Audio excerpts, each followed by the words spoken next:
அனைவருக்கும் வணக்கம். நிகழும் மங்களகரமான குரோதி வருடம் மார்கழி மாதம் 16ஆம் நாள் சித்தயோகம் கூடிய சுபயோக சுபதினத்தில் பூராட நட்சத்திரத்தில் இரவு 12 மணிக்கு 2025ஆம் ஆண்டு பிறக்கப் போகிறது. அனைவருக்கும் புத்தாண்டு நல்வாழ்த்துக்கள். இந்த ஆண்டு அனைவருக்கும் இனிய ஆண்டாக அமைய வாழ்த்துக்கள். இது வரைக்கும் நம்ம இந்த பதிவில் 12 ராசிக்கான ஆங்கில புத்தாண்டு ராசி பலனை பார்த்துட்டு வரோம். இது வரைக்கும் நம்ம சிம்ம ராசி வரைக்கும் பார்த்துருக்கோம். இப்போ 6வதான கன்னி ராசியை பார்க்க போகிறோம். கன்னிராசிங்கிறது காலச்சக்கரத்துக்கு 6ஆம் இடத்துல வருது. கன்னிராசியில் உத்திரம், அஸ்தம், சித்திரையில் 2 பாதம் அப்படிங்கிற மாதிரி இருக்கும். உத்திரத்தில் 3, சித்திரையில் 2 இருக்கும், அஸ்தம் முழுசாக இருக்கும். இந்த கன்னிராசியில் தான் இந்த தர லக்கணம் அமைஞ்சிருக்கு. சொல்லப்போனால் இந்த பிறக்கிற அந்த 12 மணிங்கிறது கன்னிராசியோடைய லக்கணத்தில், கன்னியா லக்கணத்தில் தான் ஆரம்பிக்குது. இந்த கன்னிராசியில் இருக்கிற ஒரு அருமையான சுபமான நன்மை இது என்ன அப்படின்னு பார்த்தீங்கன்னா, உங்கள் ராசியுடைய அதிபதியான புதன் இப்போ 3ஆம் இடத்துல இருந்துட்டு இப்போ விடிஞ்சோடனே ஒரு 4ஆம் இடமான சுகஸ்தானத்துக்கு போய்ட்றாரு. அதாவது கேந்திரத்தில் போய் உட்காந்து நன்மை பயக்க போகிறாரு. அது மட்டும் இல்லாமல் உங்கள் ராசிக்கு 7ஆம் இடத்துல ராகுவும் ராசியில் கேதுவும் இருக்காங்க. அது மட்டும் இல்லாமல் உங்களுடைய நாள் சூரியன், சந்திரன், புதன் இப்போ நாளைக்கு போயிட்டாருன்னா நாளில் 4 கிரகம் இருக்கும், 3 கிரகம் இருக்கும். அடுத்தது 6ஆம் இடத்துல சனி, சுக்கிரன் இருக்காங்க. அதே மாதிரி 9ஆம் இடத்துல குரு பகவானும் 11ஆம் இடத்துல செவ்வாய் பகவானும் இருக்காங்க. அதாவது லாபஸ்தானத்தில் செவ்வாய், யோகஸ்தானத்தில் குரு, கலஸ்திரஸ்தானத்தில் ராகு, கடன் ஸ்தானத்தில் சனி, சுக்கிரன், கேந்திரஸ்தானமான சுகஸ்தானத்தில் சூரியன், சந்திரன், புதன் 3 கிரகம் இருக்காங்க. இதில் 6ஆம் இடம் அப்படிங்கிறது மறைவு ஸ்தானம். அந்த கடன் ஸ்தானத்தில் சனி பகவான் உட்கார்ந்தாருன்னா கடனை கெடுத்து சனி பார்த்த இடம்பால் குரு அமர்ந்த இடம்பால்.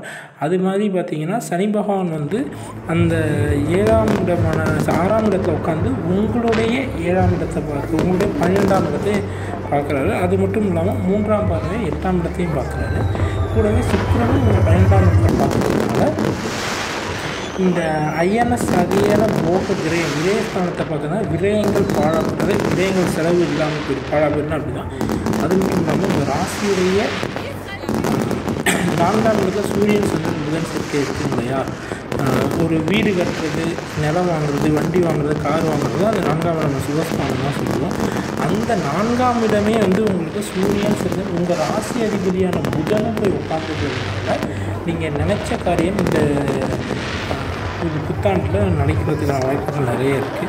உங்களுடைய 9ஆம் இடமான யோகஸ்தானத்தில் குரு பகவான் அமர்ந்திருக்கிறதுனாலையும் அவரே 4ஆம் இடத்து அதிபதி மற்றும் 7ஆம் இடத்து அதிபதியாக வர்றதுனாலையும் கேந்திராதிபதி போய் திரிகோணத்தில் உட்கார்ந்தார் அப்படின்னா ஒரு அருமையான உச்சகட்ட வளர்ச்சியை கொடுப்பாரு. கன்னிராசிக்காரங்களுக்கு இது ஒரு உச்சகட்ட வளர்ச்சி அடையக்கூடிய நாளாகவே இருக்கும். உங்கள் ராசியுடைய 3ஆம் இடமான முயற்சிஸ்தானம் மற்றும் அஷ்டமாதமான 8ஆம் இடத்து அதிபதியான செவ்வாய் 11ஆம் இடத்துல உட்காந்துருக்காரு. அஷ்டமாதிபதி நீசம் பெறுவது ரொம்ப நல்லது. அவர் நீசத்தில் உட்காந்துருக்கிறதுனால ஆட்டோமேட்டிக்காக உங்களுக்கு நன்மைகள் மட்டுமே அப்படின்னா கண்ட்ரோல் பண்ணுறதுக்கு யாருமே இல்லை. உங்களுடைய வளர்ச்சியை 8ஆம் அதிபதி போய் லாக் ஆகி 11 நீச்சத்தில் உட்காந்துருக்காரு. 6ஆம் இடத்து அதிபதி சனி ஆட்டோமேட்டிக்காக 6லே தான் இருக்காரு. கூட சுக்கிரங்கிற ஒரு சுபகிரகம் இருக்கிறதுனால அவரும் அதோட கண்ட்ரோலில் தான் இருக்கார். அது மட்டும் இல்லாமல் உங்கள் ராசி அதிபதி 4ஆம் இடமான கேந்திரத்தில் ரொம்ப வலுவாக உட்காந்துருக்காரு. அந்த 4ஆம் இடத்துக்கு அதிபதியான குரு அதை விட வலுவான இடத்துல உட்காந்துருக்கிறதுனால இந்த புத்தாண்டு உங்களுக்கு மிக சிறப்பான புத்தாண்டாக தான் அமையும். இதில் நீங்கள் எந்த ஒரு கவலைகளுமே இல்லை. கன்னிராசிக்காரங்களுக்கு நினைச்ச காரியங்கள் வெற்றி பெறும். வீடு, வண்டி, வாகனம் சேரும், திருமணம் நடக்கும், அயல்நாட்டு பயணமாக அதுவும் கிடைக்கிறதுக்கு வாய்ப்பு இருக்குது, வெளிநாட்டு வேலைகளுக்கு வாய்ப்பு இருக்குது, அரசு வேலைகளுக்கு வாய்ப்பு இருக்குது. இந்த மாதிரி அனைத்து வகைகளுக்கும் வாய்ப்பு இருக்குது. அவங்கவுங்க சுய ஜாதகத்தில் சில பேருக்கு அரசு வேலை கிடைக்கிறதுக்கு தடங்கள் இருக்கலாம்.